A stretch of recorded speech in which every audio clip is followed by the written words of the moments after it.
Okay, magandang araw mga Lods. Medyo natagalan yung paggawa natin ng video kasi gumawa ako ng tatlong unit ng PC mga Lods. May nagpagawa sa akin ng Pisonet, tatlong unit. Okay, yan. Ang Pisonet na ginawa ko, tatlong unit lang naman. 30 minutes from my town, Padre Burgos yan mga Lods. Dumating naman yung natin, yung LG natin na 400 watts. Bala ko sana i-upgrade kasi itong natin, itong controller natin nakalagay MPPT pero hindi naman totoo na MPPT raw yan. Based sa mga nakuha kong informasyon sa YouTube at saka sa internet mga loads. So palitan ko nito kasi sa lahat ng mga ng mga review at saka mura ng mga MPPT, itong LG yung nakita ko na yung pinaka mataas yung efficient rate na MPPT solar charge controller. Kaya samahan niyo ako na palitan natin yung solar charge controller natin.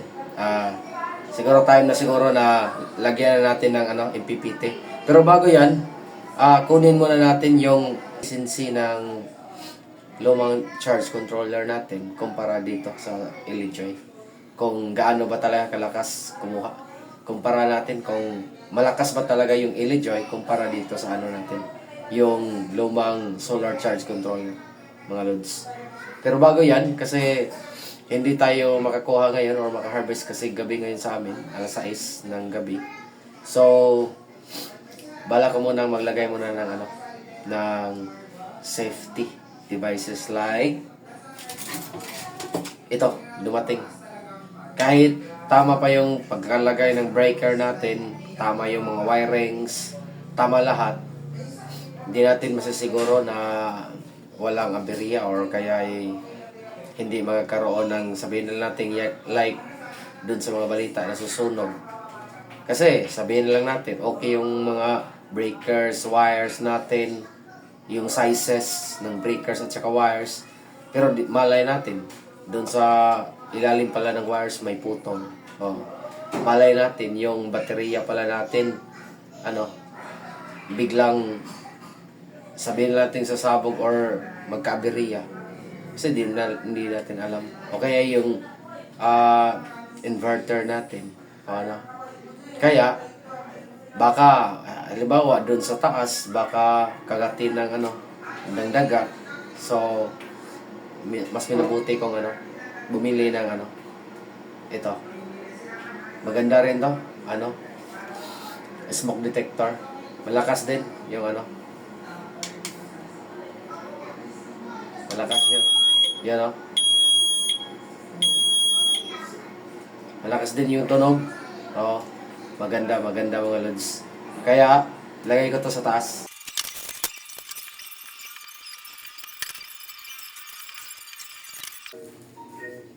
Okay, subukan natin mga lods kung gagana ba mga lods yung smoke detector natin. Dito.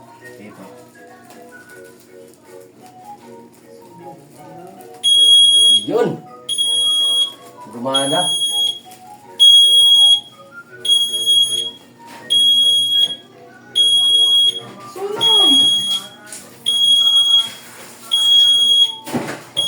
Okay yun mga lods, gumana yung smoke detector natin.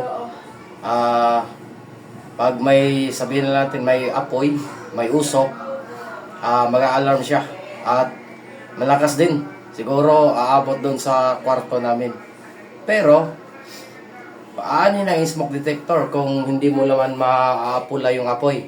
Kaya ang ginawa ko, bumili din ako ng fire extinguisher. Yan mga lods. Okay, bumili ako ng fire extinguisher mga lods. Yan.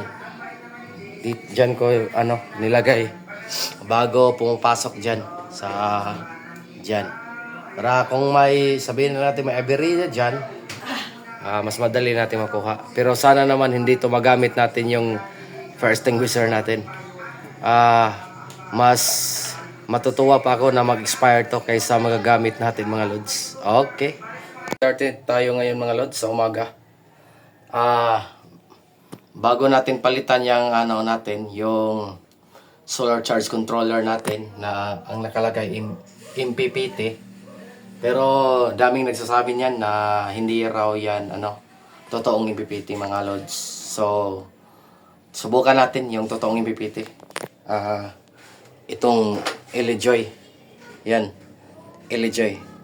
Kasi daming nag-recommend na mura daw to, tapos napakalaki ng harvest. Tingnan natin kung ilan bang na-harvest ngayon. Nasa 76 watts. Yung labas nasa 68. So para makuha natin yung ng efficiency niya, tingnan natin kung ilan ba yung harvest at saka yung papuntang load. Ito mula sa solar panel and then papuntang solar charge controller at saka ito solar charge controller papuntang load. Okay. Tingnan natin yung picture mga loads. Compute natin. Okay. Nasa 71 at saka 64. Okay, compute natin yan. 71 at saka 64. Okay, pero bago i-compute natin yan mga loads, yung connection pala natin is parallel.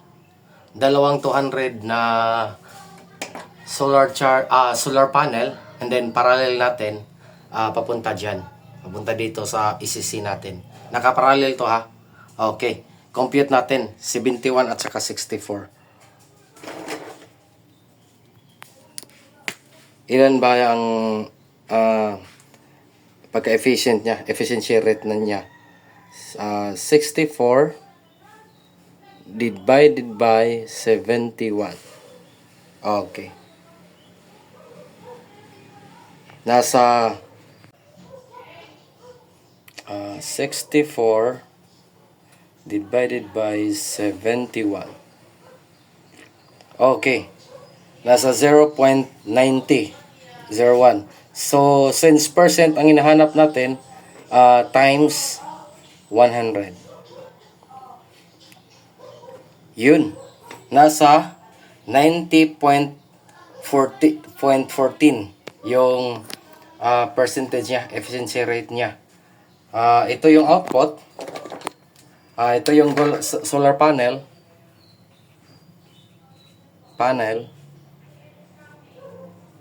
Ito yung papuntang battery or load. Yan.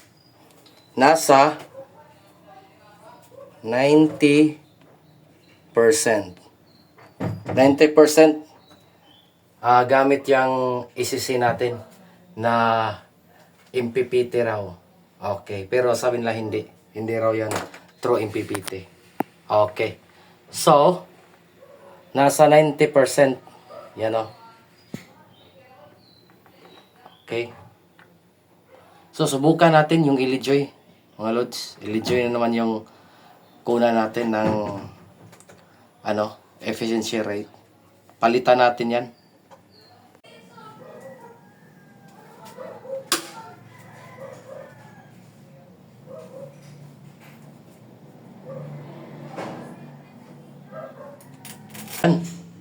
Nailagay natin yung Elejoy mga lods. Na lang, kabit natin yung wire. Okay. Okay, yun mga lods. Napalitan na natin. Naikabit na natin yung mga wire. Yan o. Yan ang input niya. Nakaparallel to ha. 15.8 na volts. And then 4.15 ampere. 4.16. Then yung output is nasa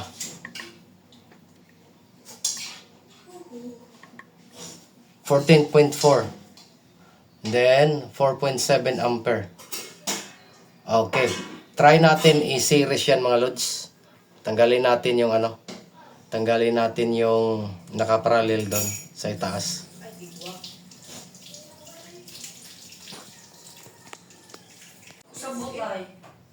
So, Sa pagkuha natin ng efficiency ng Elejoy, di na tayo gagamit ng meter.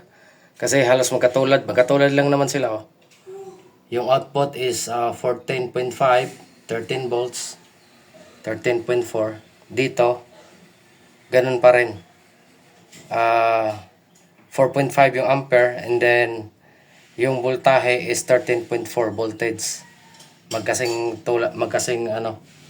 reading lang sila, mga loads. Kaya dito na lang tayo mag-base yung efficiency ng natin, solar charge controller.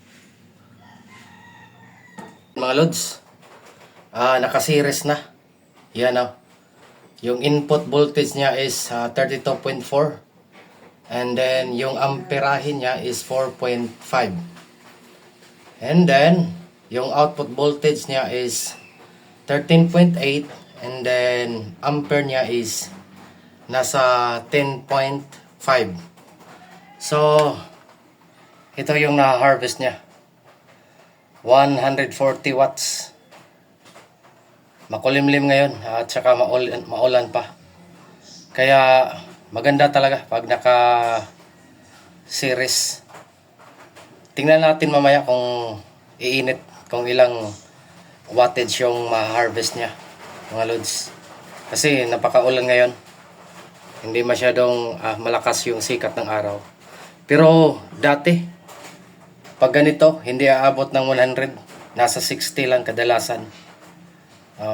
Ngayon, umaabot na ng 138 kahit ulan at saka hindi masyadong sikat yung araw. Makulimlim, mga loads. Yan ang kagandahan sa Elejoy. Yan nasa 98% yung efficiency niya. Malakas. Hindi ako nagsisisi na nag-upgrade ako nito. Malakas talaga, mga loads. At saka, mga loads, maganda rin yung pag naka-series yung yung solar panel, yung MPPT na solar charge controller, dapat mas maganda pag naka-series. Kasi gaya nito, Elejoy, kailangan yung output voltage is lower 10% than input voltage, mga loads. So pag bumaba yung yung input voltage, like hapon so yung output naapektuhan. Kasi pag parallel, konti lang yung diferensya ng voltahe ng input at saka output. Kasi sa parallel, yung amperahe lang ang tataas. Yung voltahe, the same pa rin yun. Kaya, pag bumaba yung voltahe, sabihin natin makulimlim, efficiency niya, bumababa. Bumababa. Kaya, mas maganda pag naka-series connection compare sa parallel. Para palaging na mataas yung input voltage. Check, masasiguro mo na more than 10% siya. Higher than output voltage, mga loads. Yan, mga loads. Yan hindi masyadong ngayon, maaraw. Pero may 123. Dati, siguro mga nasa 90, 80 lang. Pag ganitong mga panahon. Pero ngayon, umaabot ng 122. Lalo na siguro pag maganda yung sikat ng araw, mga loads. Okay, update, mga loads. 2 PM. Nasa 27.8. And then 7 amperes yung harvest natin from solar panel. And then yung bigay ng ating Elejoy is nasa 14.1. And then 14.8 ampere. So nasa 200 mahigit, 200 plus watts. Mas malakas talaga ang Elejoy compare sa yung MPPT natin na hindi pala totoo. PWM pala yun. Okay, yun ang update natin, mga loads. Okay, mga loads, yun lang. Sana sa mga nagbabalak mag-upgrade mula sa ganitong solar charge controller, mag-upgrade into Elejoy mga lods. Solid mga lods. Kunti lang naman ang ano dito. Ito 1,000 din to, 900 to 1,000. Yung Elejoy natin is 1,300.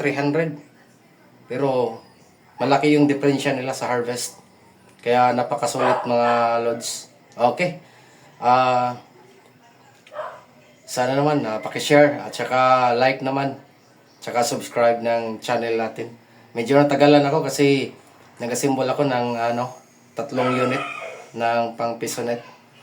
Medyo malayo-layo rin yung natin, yung bumili. At mahigit 30 minutos from Asin, Burgos. Okay mga lods. Bye-bye.